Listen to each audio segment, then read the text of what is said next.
I wanted to let you guys in on a piece of gear I've been digging. Obviously, a lot of you know that I'm with Tama and enjoying it thoroughly. And I like to let you know about things that I like. There have actually been things that I've been asked to review by companies, and I've had to email them back and be like, I don't think you want me to do a review on that. Like, maybe send me the second version. But this is something I've really been digging. Whenever I first went and met Aaron and all of them, they were showcasing this. It was before they had released it, and it's the Classic Cymbal Stand. That's what they're calling it. And it's a low-profile stand on the bass, as well as it's a flat bass stand. And so, as you'll see, it's not real thick. So like if you're a touring band, like if you're, you know, in a metal band touring, probably not the choice for you.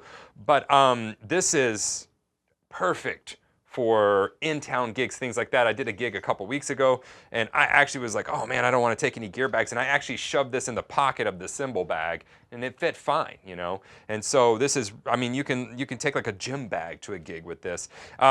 I don't know what the official, some of you are going to be like, oh, what's the, you know, that's my nerd pushing his glass up. Not that you're a nerd, I'm just not a gear guy. I'm like, hey, it works. If you want to, I don't know what you have to look up what the weight limit on this thing is. I know that this cymbal right here is 22 inches, and I crash on it all the time, and it's been on there ever since I had this drum kit, and it's never wavered, never tipped over, never anything. So I don't know what the weight limit is, but I put a 22-inch crash on it every day of my life. Every day. All right.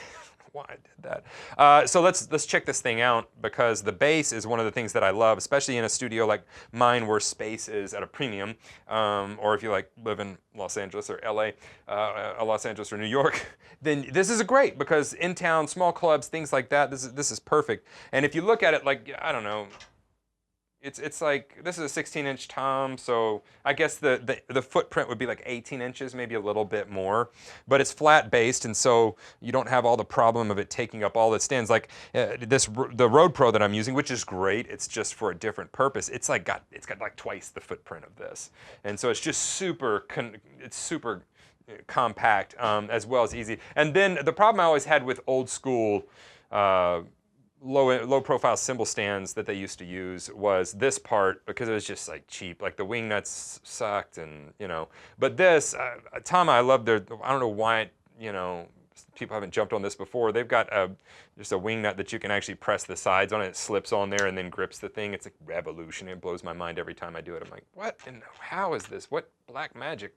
And this is sturdy up top as well. The wing nuts here on the side are a little bit oversized, which was one of my gripes about smaller stands. If I had like a vintage drum set before, these were often smaller, but these are large enough to like get your thumbs on and really get in there. And so this is one of my favorite things I've been using lately here in the studio, because it allows me to really make the best use of my studio space. And like I said, I keep a 22-inch crash on it, and it's never been a problem. But that's the Classic Stand by Tama, and you'll see me do it. I want to let you know about some of the newer things they have. And so, but don't ever like think that Steven gets paid to do these. I don't. This is just gear that I like, and so this is one of them. This is like top 5 gear for the year, because literally an in-town gig, I can throw 2 of these in a bag and have a crash and, you know, a ride cymbal stand. And if I could just find a hi-hat stand that's that small. So anyway, there it is, the Tama Classic Stand. I love it. Really low profile, probably 18 inches on the ground and flat bass. So go pick you one up. They're very affordable as well.